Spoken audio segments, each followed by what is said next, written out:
So for my final project, I wanted to create a visualization of how cuisines differ around the world. In this presentation, I'm going to go over my motivation, then introduce the dataset, and then present to you my D3 visualization prototype.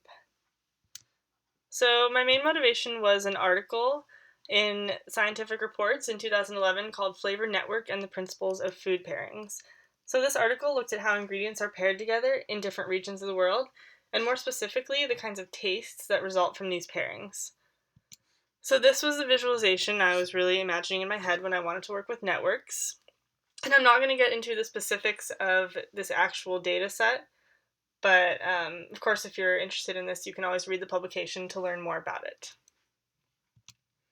So the data set I used was actually compiled for the use in this publication, and it was obtained from scraping various online recipe sites, and then it contains the country the recipe is from, and then a list of ingredients used in that recipe. So here's a little example of what it looks like. We can see we have the country in one column and then the list of ingredients in the other one.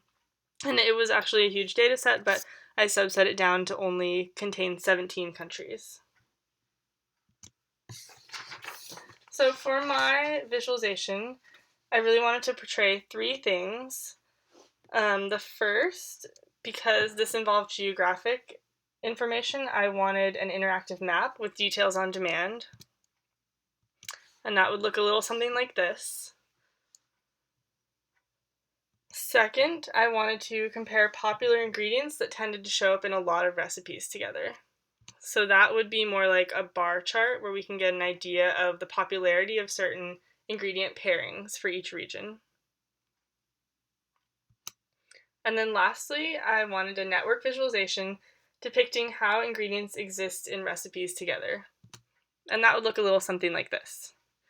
And then in this visualization, the nodes would be ingredients, and then ingredients would be connected by weights if they existed in a recipe with another ingredient.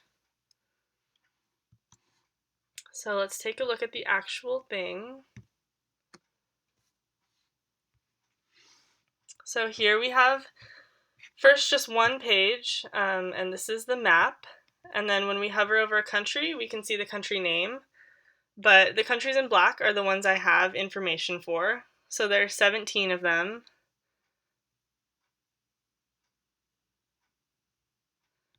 And we can see when we hover over country that I have recipes for, it will come up with the name and ingredient, which is the most popular ingredients in all the recipes that I have. So if we click on one of these countries that's gray, nothing happens.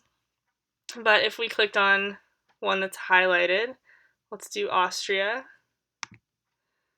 then we're scrolled down to a bar chart. And this is the 10 most popular ingredient pairings presented as a percentage of overall recipes that they appeared in together. So in Austria, for example, out of all the recipes, wheat and egg appeared together in around 70%. And then this will just give the 10 most popular pairings. And then I also needed to give the user some kind of idea of how many recipes I used, because for each country it's a little different. So for example, if we look at the United States, we have over 40,000. And that's just a result of the data set. And then if you keep scrolling down, you're presented with an interactive network visualization. Again, the nodes are ingredients, so if we hover over a node, it will show which ingredient that is. And then if we click on one, we're also going to highlight all the other ingredients that have appeared in a recipe with this node. And we can see what those are. And then if we click again, we're returned to the normal network. So then if we have an ingredient in the middle here, it's kind of hard to see the connections. So we can actually drag it out, and then you're able to get a better idea of how many connections it has. And then we can look at another country, and then we're presented with the same kinds of information and another network. So that's my project so far. I hope you guys enjoyed it.